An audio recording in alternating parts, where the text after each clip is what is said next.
Good morning, Sri Lanka. Welcome to a brand new Tuesday morning. It's a new show, it's a new day, and I hope you're not taking this morning for granted. This morning we are talking about innovation in two different aspects. And to initiate the show, me and Amaya, we have very special two guests right here with us. And Amaya is with me right here. Good morning, Amaya. Good morning, Anupama. You are absolutely right. It's going to be all about innovation today on Good Morning Sri Lanka, and an institute that takes the lead when it comes to things like initiating this sort of discussion in fields of this type is the Institute of Chartered Accountants of Sri Lanka, and they will be holding their 34th National Conference at the Water's Edge Battaramulla. That's happening from the 24th of October to the 26th. And with us now we have two gentlemen to speak about this particular conference and the importance of highlighting this particular theme. And with me I have Mr. Lasantha Wickramasinghe, who is the chairman of the National Conference Committee for 2013. Good morning, sir. Welcome to the show. Thank you. And I also have Mr. Dulitha Pereira, who is the chairman of the National Conference Technical Committee. So, very good morning to both of you, and welcome to Good Morning Sri Lanka. How are you feeling this morning, sir? Very good. Very good. All right. So before we go into what this year's conference is all about, let's speak about the Institute of Chartered Accountants of Sri Lanka and sort of the background of this particular institution. Yeah. The Institute of Chartered Accountants of Sri Lanka has been established in 1959 under an Act of Parliament, and it's almost 54 years old, and we have more than 5,000 members currently, and the student base around 41,000. And the institute is rests with the sole authority of promulgating accounting and auditing standards to Sri Lanka, which are mostly in line with any other international accounting standard. These are compliance with IFRSs. And also now I guess the mandate has shifted on to sort of educating the corporates and the people who are members of your institute as well as the non-members, and that's especially what this conference is about, right? Yes. Yes, we have selected this year the theme as Innovate to Grow, which is timely, we thought. Last year we had the winning country, corporate, citizen, the theme. So this year we thought of we'll have the innovate to grow for a sustainable development in the economy. Innovation, we thought, is a must. Of course. And that is the way forward for any country, isn't it, Anupama? Yes, it definitely is. I was wondering when you said that this particular institute was initiated in 1959. Yeah. What do you think in your personal opinion and as you professionally, what do you think so far about the growth of the institution? We have a steady, very healthy growth, I would say, and the number of members are growing rapidly, and we cater to the industry, the government, and uniqueness is that out of our members, I think 1/3 is residing abroad, and they are serving to the whole entire world. So Sri Lankan talent has now been exported, I guess, and they're making the entire country proud abroad as well.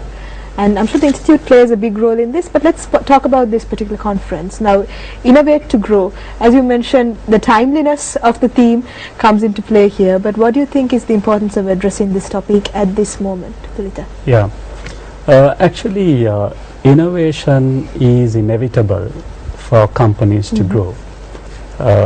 In the growth formula, without innovation, companies cannot create a competitive advantage. Of course.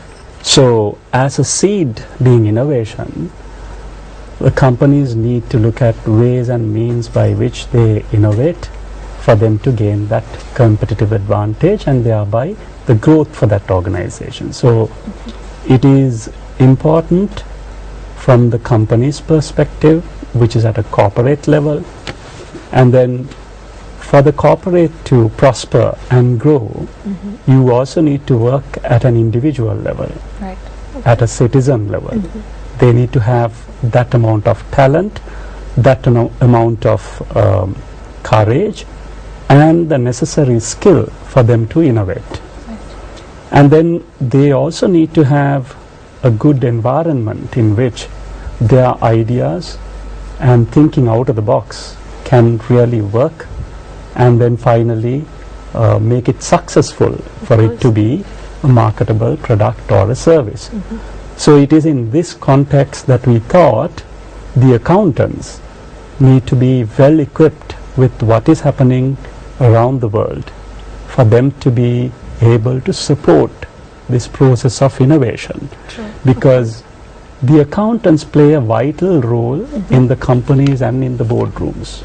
In the current context, you see quite a few of the accountants taking the leading roles in companies, like the chief executive officer's position, and they are being consulted by the boards for various crucial financial as well as non-financial decisions. So unless these accountants are equipped with the right knowledge and what is happening around the world on innovation, we felt we have a gap, and we wanted to bridge that gap through this process of continuous professional development. So to fulfill that, we have a eminent panel of speakers and panelists to come and talk about this topic, Innovate to Grow. We can talk a lot on the respective sessions as we progress. Of course, and these are some very interesting sessions, and I think when we do introduce to you what the sessions are, you will see that they have been chosen with a lot of care as to this particular field of innovation. But before we go into that, I think we need to know something about the registration process, Of course, as well yes. as the How to participants. participate, How can someone participate? We have the physical participation registrations. I think for the first time we had to close the physical registration well in advance. Last yes, Monday I we had to close the registration Yeah. because we have passed 1180, and to cater to the needs of our members who are residing locally and out of the country, we are webcasting the whole sessions lively, and then we have there 80 registrants up to today in the morning. Wow. So okay. And you're focusing on 200 participants via the webcast, yes, that is our target. I heard. All right. Hope that we can achieve that.